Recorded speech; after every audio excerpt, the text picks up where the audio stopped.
નમસ્કાર વિદ્યાર્થી મિત્રો. કાલે આપણે જોયું હતું ભૂગોળની અંદર કે માનવ ભૂગોળનો સામાન્ય પરિચય. તો એની અંદર આપણે એક માર્કના જે પ્રશ્નો બને છે કે સંશોધન યુગ જે બર્નાર્ડ વેલેરિયસ છે એનું પુસ્તક, એના જે વિભાગો પાડ્યા છે તે એના વિશે આપણે વિસ્તારથી ખ્યાલ મેળવ્યો હતો.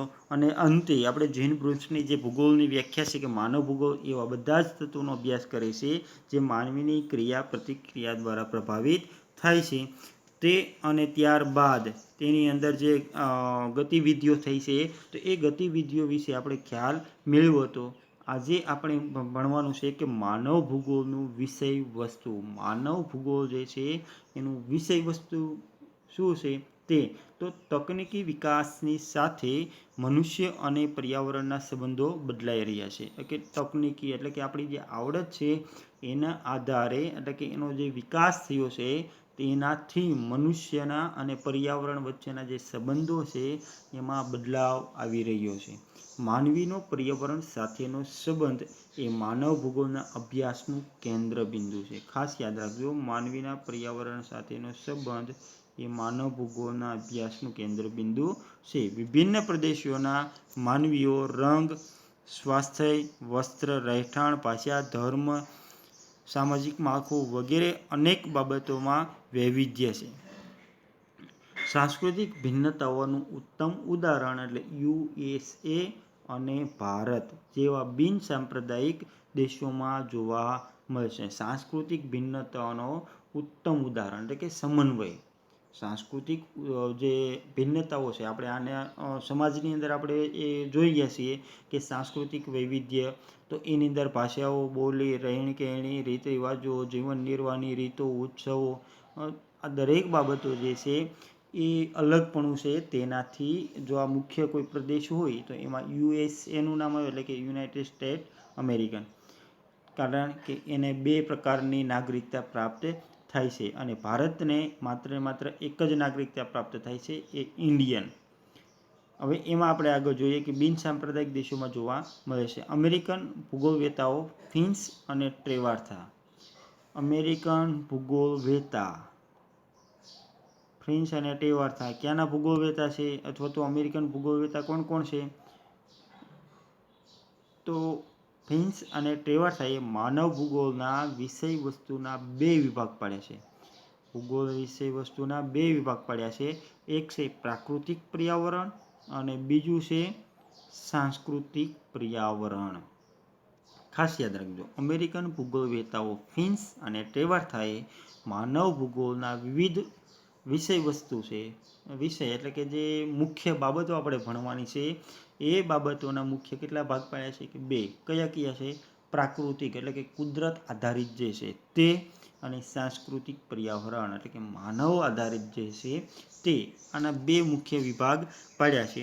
હવે સામાન્ય આપણે જોઈ લઈએ, કારણ કે બોર્ડની પરીક્ષામાં વારંવાર આ પ્રશ્ન પૂછાતો હોય છે કે પ્રાકૃતિક પર્યાવરણના સમાવિષ્ટ તત્વોનો નીચેનામાંથી કયા તત્વોનો સમાવેશ થતો નથી અથવા તો થાય છે. તો એમાં પ્રાકૃતિક પર્યાવરણ છે એમાં કઈ બાબતોનો સમાવેશ થાય છે? જે ભૂપૃષ્ઠ એટલે કે જમીન, જળ પ્રણાલી, જમીન, વનસ્પતિ, ખનિજો, આબોહવા વગેરે કુદરતી તત્વોનો સમાવેશ થાય છે. અને સાંસ્કૃતિક પર્યાવરણમાં કઈ બાબતોનો સમાવેશ થાય છે? તો કે વસ્તી, વસાહતો એટલે કે જે આપણે રહેઠાણ છે તે, કૃષિ, ઉદ્યોગ, પરિવહન, દૂરસંચાર, વ્યાપાર વગેરે માનવ સર્જિત બાબતોનો સમાવેશ થાય છે. આ બંને ખાસ યાદ રાખજો. પ્રાકૃતિક પર્યાવરણમાં કઈ બાબતોનો સમાવેશ થાય છે? તો કયા તત્વોનો સમાવેશ થાય છે અથવા તો નથી થતો, તો એ ખાસ યાદ રાખજો. કારણ કે કુદરત જે છે કુદરતી, તો એ આપણને ખબર જ હોય છે કે આ કુદરતી છે કે માનવ સર્જિત છે.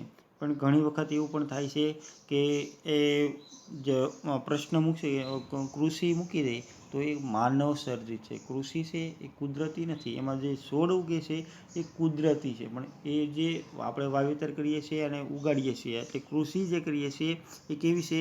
સાંસ્કૃતિક. એટલે આવા જે 2-3 મુદ્દા છે તો આપણે એ ખાસ ધ્યાન રાખવું પડશે. પછી ખનિજ છે તો એ માનવ સર્જિતમાં આવી જશે, એટલે એ આપણે ફેરફાર થઈ જશે. આવે છે કેમાં? કુદરતમાં. તો આ બાબતો આપણે ખાસ નોંધ લેશું. સાંસ્કૃતિક પર્યાવરણના જે તત્વો છે તેનો પણ એમાં સમાવેશ કરીશું, એટલે કે બંનેને ખાસ યાદ રાખવાના છે. એના પછી આગળ જોઈએ કે માનવ ભૂગોળ અભ્યાસના ક્ષેત્રોમાં સમયાંતરે મોટા ફેરફારો થતા રહ્યા છે. એટલે કે માનવ ભૂગોળ જે આપણે અભ્યાસ કરીએ છીએ તો એ અભ્યાસ કરતાં એટલે કે સમય જતાં એમાં થોડો ઘણો ફેરફાર કરવો પડે છે, કારણ કે માનવ છે એ વિકાસની તરફ આગળ વધી રહ્યો છે. એટલા માટે 20મી સદીની શરૂઆતમાં સાંસ્કૃતિક અને આર્થિક પાસા પર ધ્યાન આપવામાં આવ્યું હતું. 20મી સદી એટલે કે 1901થી 2000 સુધીનો જે સમયગાળો હતો એ સમય દરમિયાન જે સંસ્કૃતિ હતી તે અને આર્થિક એટલે કે સુખાકારી આપણી જે લોકોની, તો આ બે બાબતે વધારે મહત્ત્વ અપાયું હતું.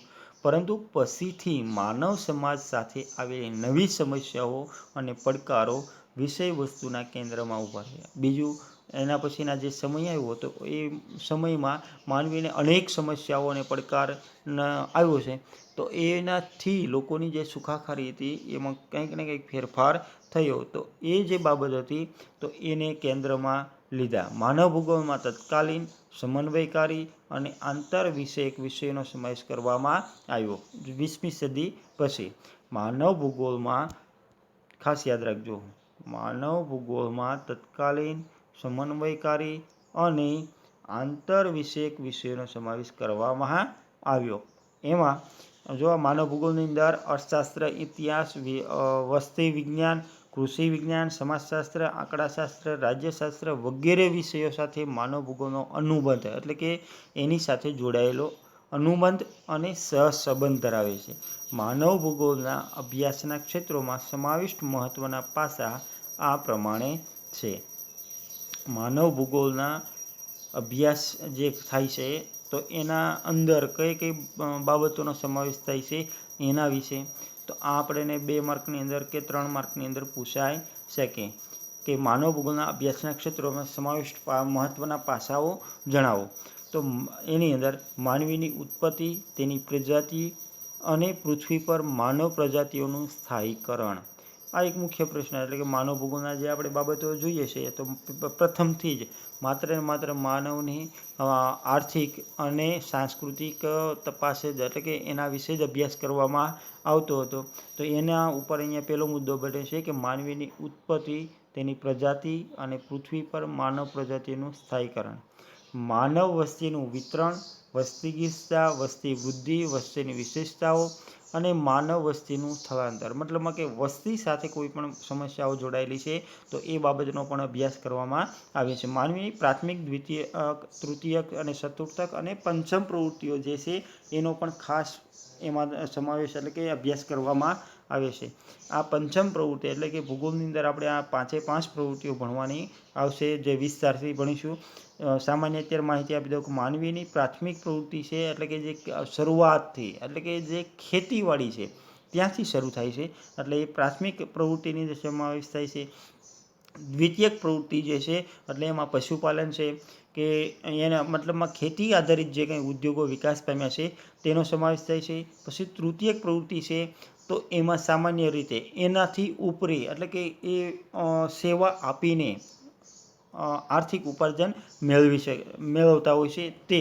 પછી ચતુર્થક પ્રવૃત્તિ કે એની અંદર એનાથી ઊંચા એટલે કે તૃતીયક પ્રવૃત્તિની અંદર વકીલ, ડૉક્ટર, પછી શિક્ષક વગેરેનો સમાવેશ થાય છે, જ્યારે ચતુર્થક પ્રવૃત્તિની અંદર એટલે કે એનાથી ઉપરી જે અધિકારીઓ એટલે કે ઉપરી જે સંસ્થાઓ છે એનો પણ સમાવેશ કરવામાં આવે છે. અને પંચમ પ્રવૃત્તિ એટલે ઉચ્ચ એટલે કે જે વૈજ્ઞાનિકો છે કે જે રાષ્ટ્રપતિ આ તે જે હોદ્દાઓ છે એનો અહીંયામાં સમાવેશ કરવામાં આવે છે. એટલે કે આ જે આર્થિક લેવલે જે પૈસા એનો પગાર હોય છે એની ઉપરથી અહીંયા પ્રવૃત્તિઓ નક્કી કરવામાં એટલે કે એનો સમાવેશ કરવામાં આવેલો છે. ભૂમિ સ્વરૂપો એટલે કે જે જમીન છે એના સ્વરૂપો, ક્યાંક જમીન ખાડા ટેકરાવાળી છે, ક્યાંક પર્વતો છે, ક્યાંક ખીણો છે, ક્યાંક નદીઓ છે. તો આ જે ભૂમિ સ્વરૂપો છે તે વાતાવરણ, જમીન, વનસ્પતિ, જલાવરણ, ખનિજો વગેરે સાથે માનવીનો સંબંધ અને તેમની સાથેનું સમાયોજન. એનો પણ અભ્યાસ કરે છે. માનવ વસાહતો, ગ્રામીણ વસાહત પ્રણાલી, શહેરી વસાહત પ્રણાલી, વસાહતોની સમસ્યાઓ, માનવીની આર્થિક પ્રવૃત્તિઓ,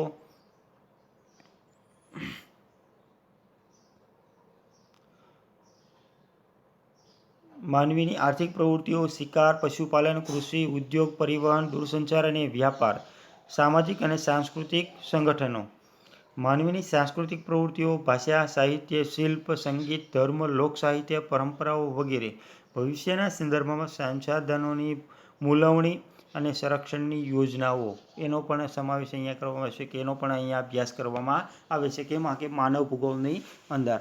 હવે માનવ ભૂગોળ એના પછીનો એક પ્રશ્ન આવે છે, 3 માર્કમાં પૂછાય છે કે માનવ ભૂગોળ પરસ્પર સંકળાયેલા 3 કાર્યો. માનવ ભૂગોળની અંદર પરસ્પર એટલે કે એકબીજા સાથે જોડાયેલા 3 કાર્યો છે. એ કાર્યો વિશે આપણે ખ્યાલ મેળવીએ. આપણે જે માનવીના એકબીજા કયા કઈ બાબતોનો અભ્યાસ કરે છે તેના વિશે જોયું. હવે માનવ ભૂગોળ પરસ્પર સંકળાયેલા 3 કાર્યો જોઈએ. તો એની અંદર માનવ નિર્મિત ઘટનાઓનું સ્થિતિ સંબંધી વિશ્લેષણ,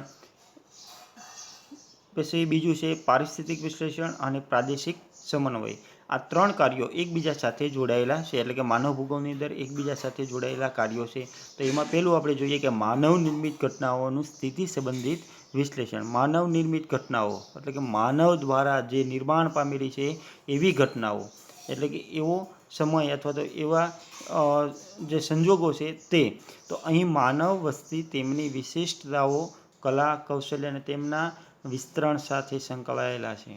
એટલે કે એની સાથે જોડાઈને આનો અભ્યાસ કરવામાં આવે છે. એના પછી પારિસ્થિતિક વિશ્લેષણ. અહીં કોઈ એક ભૌગોલિક પ્રદેશમાં માનવી અને તેના પર્યાવરણ સાથેના સંબંધોના અભ્યાસને પ્રાધાન્ય આપવામાં આવ્યું છે. પારિસ્થિતિક વિશ્લેષણ એટલે કે પરિસ્થિતિ સાથે જોડાઈને, એટલે કે માનવી જે પર્યાવરણ સાથે જોડાયેલો છે ત્યારે એની પરિસ્થિતિમાં કેવો તફાવત જોવા મળે છે અથવા તો કેવું એનું પ્રાધાન્ય છે, તો એના વિશે ખ્યાલ અભ્યાસ કરવામાં આવ્યો છે. એના પછી ત્રીજું છે કે પ્રાદેશિક સમન્વય. અહીં સ્થાનિક અને પ્રાદેશિક પારિસ્થિતિક અભિગમો જોડી દેવામાં આવે છે. તેમાં અભ્યાસનો ઉદ્દેશ આંતરિક રચના અને બાહ્ય સંબંધોની સમજ મેળવવામાં થાય છે. એટલે કે એકબીજા સાથે જોડાયેલા છે. કેવી રીતે? જો અહીંયા પ્રાદેશિક સમન્વય એટલે કે પ્રદેશ છે એ એકબીજા સાથે કઈ રીતે જોડાય? પારિસ્થિતિક અભિગમોથી. એટલે કે પરિસ્થિતિ છે એની અનુસાર એકબીજા જોડાઈ જાય છે. તેમાં અભ્યાસનો ઉદ્દેશ, એમાં જે અભ્યાસ કરવાનો છે એ કેવો છે કે આંતરિક રચના, એટલે કે અંદરની રચના કેવી છે અને એના જે અંદરની રચનાના આધારે બહારના જે પ્રદેશો છે એની સાથેના સંબંધો કેવા છે એનો પણ અહીંયા અભ્યાસ કરવામાં આવે છે. માનવીના સાંસ્કૃતિક વિકાસના આધારે બ્રુન્સ અને એલ્સવર્થ હન્ટિંગ્ટને માનવ ભૂગોળ અભ્યાસ ક્ષેત્રોના જુદા જુદા વિભાગો સૂચવ્યા છે. એટલે કે એના વિભાગો ઘણા પડ્યા છે.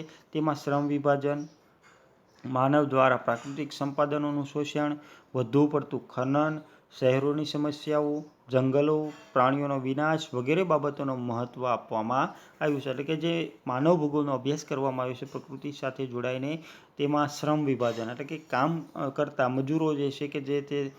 એના પછી માનવ દ્વારા પ્રાકૃતિક સંપાદનોનું શોષણ, એટલે કે માનવ દ્વારા પ્રાકૃતિક એટલે કે કુદરતી જે વિસ્તારો છે એનું વધારે પડતું શોષણ થાય. એટલે કે વૃક્ષો, આપણે જંગલો હોય તો એમાં વૃક્ષો કાપતા જઈએ. શા માટે? કે આપણે એમાંથી ફર્નિચર બનતો હોય કે અનેક પ્રકારે લાકડું આપણે ઉપયોગી છે. તો એના લીધે આપણે એક પ્રાકૃતિક તત્વો છે એનો આપણે ખનન એટલે કે આપણે કાપ કરતા જઈએ છીએ. પછી વધુ પડતું ખનન એટલે ખોદકામ, એટલે કે વધારે પડતા ઊંડા આપણે ખોદકામ કરતા જઈએ છીએ. પછી શહેરી સમસ્યાઓ, જંગલો અને પ્રાણીઓનો વિનાશ વગેરે બાબતોને મહત્ત્વ આપવામાં આવ્યું છે. એના પછી આપણે જોઈએ કે અહીંયા એક કોષ્ટક આપેલું છે, ભૌતિક પરિસ્થિતિઓ, એની સામે છે સજીવ સ્વરૂપો. ભૌતિક એટલે કે કુદરતી પરિસ્થિતિ જે છે એની સામે આપણે જે સજીવ સ્વરૂપ છે એની પરિસ્થિતિ કેવી છે, તો એમાં જોઈએ કે પૃથ્વી એક ગ્રહ રૂપે. તો એમાં મુખ્યત્વે શરૂઆતમાં શું હતું કે વનસ્પતિ જ. પછી ભૂમિ સ્વરૂપોની અંદર હતું, તો ભૂમિ સ્વરૂપો છે તેની અંદર અને જલાવરણ છે. માત્ર ને માત્ર જો પૃથ્વી એક ગ્રહ તરીકે છે એમાં માત્ર વનસ્પતિનો સમાવેશ થાય છે. પછી ભૂમિ સ્વરૂપો, જલાવરણ, ખડકો અને ખનિજો અને જમીન, પછી આબોહવા. તો એ જે બાબતો છે એનો કોણ કોણ ઉપયોગ કરે છે કે વનસ્પતિ અને જીવજંતુ બંને ત્યાં રહે છે, પણ એની ઉપરી કોણ છે કે અહીંયા માનવ. હવે એના પછી બીજું કોષ્ટક છે કે માનવની પ્રવૃત્તિઓ. જે પ્રાથમિક પ્રવૃત્તિઓ છે તે આપણે જોઈએ તો પ્રાથમિક પ્રવૃત્તિની અંદર આપણે કીધું તેમ કે એમાં કૃષિની સમાવેશ કરવામાં આવ્યો છે. તો પ્રાથમિક જરૂરિયાતો માનવીની કઈ કઈ છે કે ભોજન, વસ્ત્ર અને નિવાસ, અને ઉપરાંત એના સાધનો. એના પછી મૌલિક વ્યવસાય કયો કયા છે કે પરિવહનના સાધનો. પરિવહન એટલે કે એક જગ્યાએથી બીજી જગ્યાએ જઈ શકાય તેવા સાધનો. પછી શિકાર, મત્સ્યયન, પશુપાલન, કૃષિ, લાકડા કાપવા, ખનન. પછી એના પછી ત્રીજા નંબરની છે સેવાઓ. તો એની અંદર નિર્માણ કાર્ય, વ્યાપાર, સ્વાસ્થ્ય, સાંસ્કૃતિક કાર્યક્રમો, મનોરંજન. પછી ઉચ્ચ સ્તરીય સેવાઓ તો પ્રશાસન, શિક્ષણ, વિજ્ઞાન, ધર્મ, કલા અને સાહિત્ય. આ માનવ ભૂગોળના ક્ષેત્રો છે. એટલે કે હન્ટિંગ્ટને જે આ માનવ ભૂગોળના ક્ષેત્રો, કામ કરવાના માનવ ભૂગોળના જે વિષય વસ્તુના ક્ષેત્રો છે તેનો અહીંયા આપણને દર્શન કરાવ્યું છે. હવે પછી આપણે જોવાનું છે માનવ ભૂગોળના અભ્યાસના ક્ષેત્રો કયા કયા છે. તેમાં મુખ્ય છે કે માનવ ઉત્પત્તિ અને પ્રજાતિઓ. બીજું છે માનવ વસ્તી, વસ્તી વૃદ્ધિ, વસ્તી ગીચતા અને વસ્તી ગણતરી. પછી ત્રીજા નંબરે છે અહીંયા જો 10 આપ્યા છે, એટલે કે ત્રીજા નંબરે છે માનવીની પ્રાથમિક જરૂરિયાતો. ચોથા નંબરની છે પ્રાકૃતિક પર્યાવરણ સાથે સમાયોજન. પાંચમા નંબરે છે માનવ વસાહતો. 6 નંબર ઉપર છે માનવીની આર્થિક પ્રવૃત્તિઓ. 7 નંબર ઉપર છે સામાજિક અને સાંસ્કૃતિક સંગઠનો. 8 નંબરની છે સાહિત્ય, કલા, ધર્મ, સંગીત. 9 નંબરનું છે શાસન વ્યવસ્થાઓ અને પ્રશાસન. અને 10મા નંબરે છે સંસાધન, મૂલ્યાંકન અને સંરક્ષણ. તો માનવ ઉત્પત્તિ અને પ્રજાતિ જે છે ત્યાંથી શરૂ કરી અને એની ઉપરી વ્યવસ્થાઓ જે છે ત્યાં સુધી આપણે ખ્યાલ આમાં આવી જાય છે. હવે આપણે નેક્સ્ટ ટાઈમ જોવાનું છે કે માનવ ભૂગોળ અભ્યાસના અભિગમો. જે મુખ્ય 5 છે તે માનવ ભૂગોળ અભ્યાસના અભિગમો. આજે આપણે જે ભણ્યા છે કે માનવ ભૂગોળના અભ્યાસના સમાવિષ્ટ પાસાઓ અને તેના મુખ્ય 3 સંકળાયેલા કાર્યો. તો એ બંને પ્રશ્નો જે છે એમાં સમાવિષ્ટ પાસાઓ છે એની અંદર, એટલે કે સાંસ્કૃતિક અને પ્રાકૃતિક જે તત્વો છે માનવ ભૂગોળનું વિષય વસ્તુની અંદર, પ્રાકૃતિક અને સાંસ્કૃતિક તત્વો છે. તે તત્વોની અંદર કઈ કઈ બાબતોનો સમાવેશ થાય છે. પછી માનવ ભૂગોળના અભ્યાસના સમાવિષ્ટ પાસાઓ કયા કયા છે તે, અને માનવ ભૂગોળ પરસ્પર સંકળાયેલા 3 કાર્યો વિસ્તારથી સમજાવવાના. એટલે કે બંને 3 માર્કના પ્રશ્નો બનશે. તો આ આપણે હોમવર્કમાં લાવવાનું છે. જય હિન્દ, જય ભારત.